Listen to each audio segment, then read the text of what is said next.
It's a very expensive thing to buy, but you can make it for free simply by recycling your old dried out watercolor markers, like the Crayola markers that pretty much every classroom has.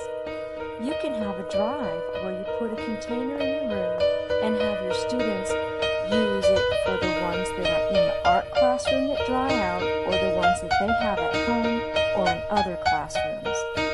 Collect them throughout the year and then bring them home over the summer and make some liquid watercolor at home in the summer. All you have to do is take the lid off each marker, point face down, which is the part that you draw with, felt tip, into a jar, like a glass jar, and put some water covering over each of the felt tips and let them soak.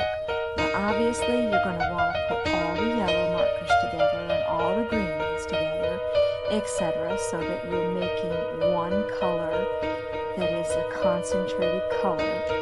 Once you do that for 2 or 3 days, then what will happen is that the water will bleed out all of the remaining watercolor base that is inside the marker.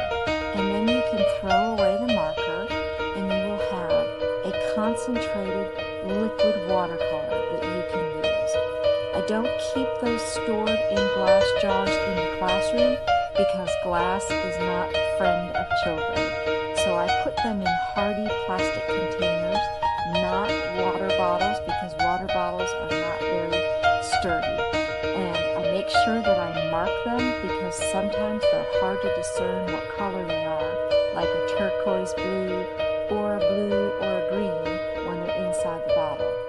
One more thing you want to keep in mind is that while you're using these watercolor in an art project, be sure to keep the leftovers and put them back in the bottle because you can still recycle them and use them again.